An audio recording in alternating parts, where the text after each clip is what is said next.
Welcome everyone to our Igniting Cultural Capital series in partnership with UBS. As longtime supporters, they are such an important ally for founders and funders, where culture is really key to building inclusive capital ecosystems. And for that, I am definitely truly grateful. And thank you all for joining us today. Please know that you are the key to igniting conversations around the importance of cultural capital. And for those of you who don't know me by now, I'm Corey Hale, CEO and co-founder of Culture Banks. And today we're going to be discussing the importance of igniting cultural capital within the education technology system. But before we jump into all of that, I'd like to start by having Jonathan Hodge join me. He's a senior vice president and senior portfolio manager for UBS. Jonathan, as we kick off part 4 of the Igniting Cultural Capital series with our session today, I'd love for you to share what you're doing specifically at UBS as it relates to cultural capital to help Black founders scale their businesses and really create wealth. Thanks for that intro, and thanks for having me as part of this session. We really try to do a lot here, and we have a few goals that we like to focus on as it relates to that. One of the first things we always try to do is help bring the resources of these institutions, specifically UBS in this instance, to our founders and bring them into our ecosystem. Listen, at the end of the day, there's a myriad of resources that we have available, from partnerships created at Community Impact, which we try to level the playing field through these types of opportunities. We like to bring outside partnerships with investment banks or more relationship-focused resources like family advisory, retirement plan services, things of that nature. At the end of the day, my job is really to listen and guide these founders. And I always say I'm more of a financial therapist than I am an advisor, especially for our founders as they go through their journey. The second thing that we like to do, we spend a lot of time defining what the term wealth means to our founders, because at the end of the day, they're here building a business, and a lot of times we forget what the end goal of this really is ultimately all about. So we really want to start with being determined by some of the monetary connotations of what wealth actually means, because a lot of times we like to define wealth by just a number. But as we work through the layers of this definition for our founders, we really find that it means a lot more to them than just that. Certainly capital is a key component, especially as it relates to scaling companies. But with time, we recognize generally there's just a lot more. Wealth is also determined by how deep your network is. Who do you surround yourself with in growing the business, and ultimately community, as well as tends to come up as sort of the key components that we work with our founders. And third, and many others, but one of the last things I wanted to touch on here today is another service my team and I offer that not immediately come to mind, but is powerful, is helping founders define what is important to them outside of the business, right? Entrepreneurs are getting pulled putting their heads down and working within their business, but we work with our founders to help them beyond that and prioritize what they are building in this business and who are their stakeholders, whether that be family, the community, and really ultimately the legacy they want to leave. Well, you guys sure are doing a lot at UBS. Are there Jonathan, any other catalysts UBS actually uses to tap into creating a more inclusive capital ecosystem? Yeah, there's a few here we wanted to touch on, is to have UBS reimagine the power of investing and connecting people for a better world. That's certainly one of them. There are a number of groups at UBS that are working to ensure that Black founders at the forefront of leading and driving the innovation economy that are recognized and invested in. One of the teams here, especially at UBS, is Community Impact of Americas, which infuses cultural capital into its work at the firm by driving inclusive growth for communities that not only historically, but continue to be denied truly equitable access to opportunity and capital, specifically women and people of color. The team focuses on developing programs and partnerships that center founders who have been under-resourced and we just try to level the playing field and accelerate the growth of their companies. I know that Community Impact team is excited to work with a longtime partner like Culture Banks on this series to change narratives, and I'm looking forward to continuing the conversation. All right, perfect. Thank you so much for joining us today, Jonathan. All right, guys, we're going to move into the next part and introduce some of our panelists. Let's jump right into our conscious conversation around igniting cultural capital. Our excellent panelists today include Erica Harrison and Arnell Ansong, who are co-founders of EdLyft, which is a YC, which stands for Y Combinator, backed tech startup that is the first place companies go to find, engage, and hire diverse technical early talent. Through their platform of study tools and online cohort-based support, EdLyft is growing the largest pool of the most sought-after student talent. Erica and her co-founder became two of the youngest Black women to raise over $1 million in venture funding. After raising from investors such as Kleiner Perkins, Village Global, Concrete Rose, and notable angels like Jeff Weiner, Erica was also actually featured on Forbes 30 Under 30 in education. And her co-founder, Arnell, who I previously mentioned, she's the CTO of this startup. And she received her undergraduate degree from Stanford and is a former Bain consultant and Google software engineer. Now, we also have a pioneer for entrepreneurs of color and venture capital, co-founding partner Sean Mendy from Concrete Rose. He is a Bay Area native who has spent his career working to close opportunity gaps in Silicon Valley. Prior, though, to Concrete Rose, he was an executive at the Boys and Girls Club of the Peninsula and an advisor to the Chan Zuckerberg Initiative. As venture partner at Next Play Ventures and entrepreneur in residence at 6th Street, Sean has experience building meaningful connections across the venture capital ecosystem. And I want to thank all three of you for being a part of this conversation today. And with that in mind, I'm going to kick it off with you, Erica, because the majority of Black female founders, they have a very hard time raising $1 million. This is something that you and Arnell were able to accomplish early on in the building of EdLyft. Can you tell us about your path to becoming a venture-backed company, along with the unique space that EdLyft operates in? Yes, happy to be here. Thank you so much, Corey, for having us. So EdLyft and our journey to raising, $1 million in venture was quite the journey. We actually launched our raise at a very unique time that's not too dissimilar to what the market is experiencing right now. And we launched our raise just days before a shelter in place was announced back in March 2020, right before our Y Combinator demo day. And I remember coming out of YC along with, hundreds of white and Asian male founders with Arnell, and quite frankly, they were scared because they knew that fundraising was going to be a lot more difficult now, given that there was so much uncertainty across the globe. And I just remember Arnell and I thinking, wow, this is where we have a unique advantage, because we expected fundraising to be difficult because Black women receive less than 1% of venture funding, like you mentioned. And what that meant for us is we just knew that we needed to work twice as hard to get half as much. And it meant really three important things about our journey, which one was just remaining resilient and bouncing back after every no.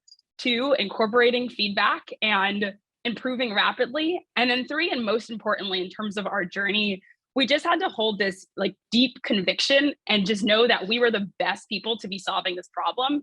And any investor who, got to join our round was lucky to be a part of this journey.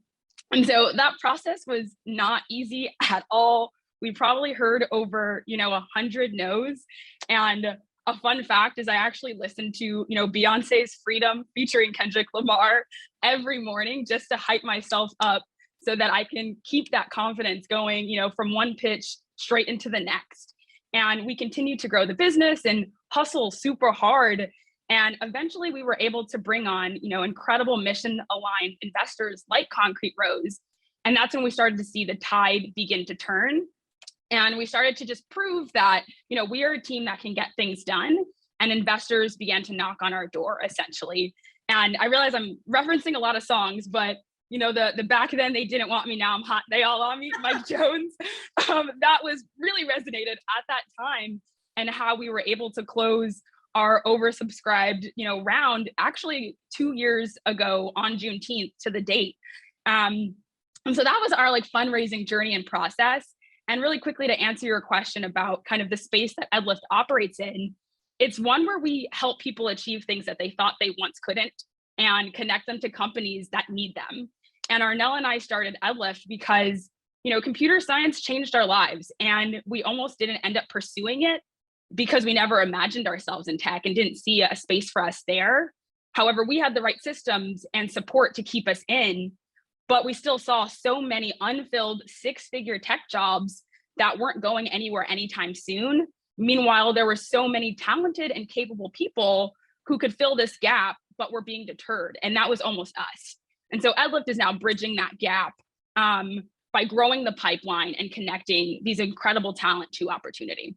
I love that. And I love all of your music jobs, especially a girl like myself, originally from Houston, Texas. So we love Mike Jones out there. But I love what you guys are building, and the fact that you said, hey, you know what, investors, you have an opportunity to get on our team. It's a privilege to work with us. That means that we got to take it over to one of your investors, Sean Mindy from Concrete Rose, because Sean, investors typically, right, they invest in people who look like them, that are from their community, but 70% of venture capitalists are white, 26% are Asian, and only about 3%, which actually I think is closer to 2% of them, are Black. So from Concrete Rose's perspective, can you share why, even wanting to perhaps prioritize at times investing in underrepresented founders can create an untapped market opportunity for your fund?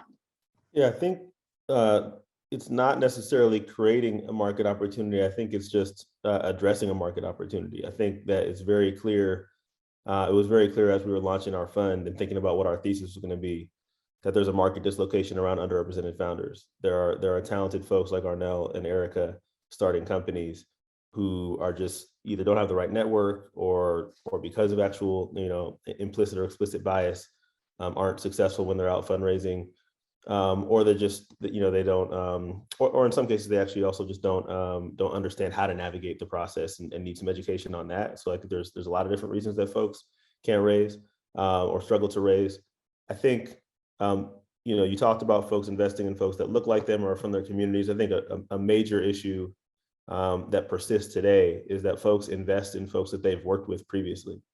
And because tech is the result, the homogeneity of tech is the result of 400 years of institutional and structural bias and discrimination. And it's less so explicitly folks saying, I don't want to invest in Black people, to folks just not knowing Black people, not knowing how to interact with Black people, not knowing, not taking the time to get to know Black people, not having those networks. And so I think what we noticed as the 5 partners who are now at Concrete Rose is that we've got these networks, we know these founders, and the fact that the current venture infrastructure is not recognizing them, is not seeing them, gives us the advantage in terms of looking where other people aren't looking and seeing what other people aren't seeing. And so the market is there, and there's more funds than ever that are focused on it. I think there's still massive opportunity. I spent time with 4 or 5 other GPs over the last 48 hours who I would consider peers who are focused on the same space.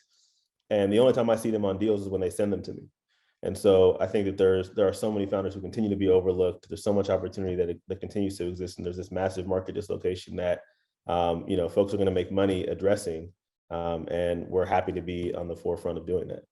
Yeah, well, I know that you guys are invested in several different companies that my friends run. So you guys are definitely doing the work, so to speak, to make sure that we're able to get capital flowing to these diverse entrepreneurs. Arnell, I want to bring you into this conversation, especially as a CTO. There's nothing that makes me happier than seeing Black women doing tech at the highest levels of entrepreneurship. And I know that you guys are growing this large pool of some of the most sought after student talent. In your opinion, Arnell, what role do you feel like cultural capital plays when it comes to the tech side of things and creating access to a bigger share of that market for EdLyft? Yeah, that's a great question. Cultural capital has a lot to do with it. I think one of the reasons we're excited to be growing this pool that all know each other and are all growing alongside each other is that it really matters who you know in terms of the goals that you set for yourself and the things that you become excited to do. Both Erica and I did not study computer science in high school because it just didn't seem like a thing that we should be doing. And even getting into tech, it was, for me at least, finding another friend who was a Black female in the grade above me who was interning at Pinterest that made me get really excited about the idea of being a software engineer. And so we believe really strongly that it's like who you know, who you're seeing that really impacts things. And we want the students that we're working with to be connected to the right people. And something that makes us excited is that this network reinforces itself. And we're already seeing this with some of the earliest batches of students we've been working with, where they're starting to refer each other to jobs and internships at Google and other tech companies. And it's not just the referrals, right? It's even the basics of how do I apply to this job? How do I make sure I'm prepared for the interview? All of these things that, you know, if you don't know the right person, they're kind of invisible fences that keep you out. Yeah, and as our students just become some of the most sought after students in the market, that only reinforces kind of the group of students we're building and how well we can prepare these students for roles. I love that you guys are not just doing this to help create, you know, more diversity within the broader like tech ecosystem, but the fact that no one thought about doing this before, yet they love to complain about talent and pipeline problems, which is like, I really hate when people are like, we just don't know where the pipeline is. Like, oh, okay, because diverse candidates just are only, I don't know, doing very basic jobs. Like, that's not true. They're out there. You guys aren't looking, but you all at EdLyft are making this so much easier. And every company, really, organization should be grateful for the work that your company is doing. That's just my personal biased opinion. All right, Sean, I'm going to bring it back to you now, especially when I think about the broader investing ecosystem. Is an inclusive investing strategy and really helping build up diverse-led startups something that's a major key to success for the broader ecosystem?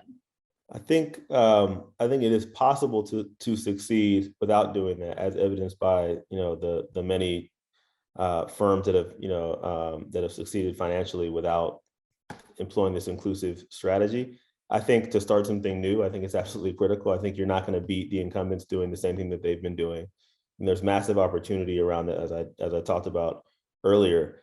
And then I think when it comes to actually building companies, like the difficult task that Erica and Arnell have decided to take on and have been working on for the past 2+ years, diversity absolutely drives better performance. There's all types of data to support that. I think UBS also has done research that they've released around that as well, in addition to every major institution. And the more diverse perspectives you have in the room, the more diverse opinions, the more diverse life experiences, the more diverse ideas you bring into a room, the higher likelihood that you're going to get to the right answer and to the right decisions. And so I think the best founders that we work with are absolutely thinking about how am I ensuring that I have folks around the table who think differently from myself and are going to help me be a better leader and get to better solutions. And the chances of success rise dramatically when you pull together a group of people like that. But I won't say that it's the only way to succeed. Because we have absolutely seen folks who have built great companies without doing that. The risk there, and I think actually the most important thing, is that to build the types of companies that will shape the world in the way that I think folks who have shared values of the folks in this panel have, the way that those companies are built and the way they impact the world also is improved by having diverse perspectives in the room and having diverse experiences and diverse people. And so I think from just business performance to also business impact in terms of the world around us, diversity is an absolute imperative. Yes, I love that response. I'm going to get out of here with this one final question, which is really aimed at all three of you. So any of you can just decide who wants to start, but there are some positive like momentum shifts, right? We are seeing the needle move when it comes to this shifting paradigm around cultural capital. What else are we getting right that really keeps all of you extremely optimistic about this space? I don't know, Arnell, Erica, Sean, who wants to take it first? Yeah, happy to jump in. I think one of the things I'm always excited, especially just to see the progress that has happened. I think access to information has never been more accessible than it is right now. For example, YC Startup School has so many super high, value videos online, free for anyone to access. And oftentimes, because of the press we've received with EdLyft, I have incredible founders from all across the country who reach out asking for advice and really tactical questions. And I can just send them this video that's the same knowledge that I got while I was in the YC batch. And so just resources that are out there that makes it easier for more people to break into the industry. That progress makes me really optimistic. And then the other thing that I'll just touch on is seeing more people be vulnerable and honest about their experiences in tech breaks down the high, barriers and I think myths around who is the right person in tech and what does the stereotypical, engineer look like. And breaking down those stereotypes and myths has become more consistent online and makes me more optimistic about, the future in this space. And to a twist on what Erica just mentioned, I think there are more people being thoughtful about the why of what they're doing and being really interrogating themselves and asking themselves what drives them. I mean, what they actually want out of the different things that they're doing. And I think that kind of consciousness is what helps drive change at a societal level. And so I've been really excited to see that consciousness, that questioning that more and more people are asking themselves as they're entering different kinds of jobs and thinking about the work they want to be doing in the world. Yeah. What about you, Sean?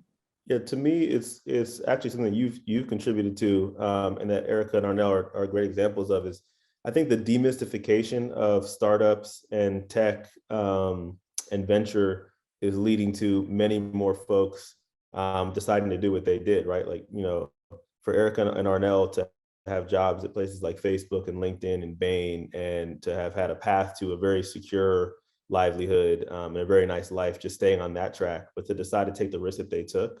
I don't think a generation before us, folks in their shoes, I don't think that was happening very frequently. And I think it was a shift in, I think it is a shift in the risk tolerance of folks from underrepresented backgrounds as a result of the demystification of this world, right? And I think, so journalists like you play a very important role in that. I think organizations like a Black VC and their Black Venture Institute play a very important role in that. I think there's an organization that we partner with through our foundation and with many of our startups called Color Wave, that is all about finding folks who are in highly successful careers already and educating them on, all right, here's what startups actually are. Here's the wealth that you can actually create by joining a startup early. Here's the wealth that you can create by starting your own company. Here's how you do it. I think the more programs and the more information that we get out like that, the more Erica and Arnell's we're going to see. And that is very encouraging to me.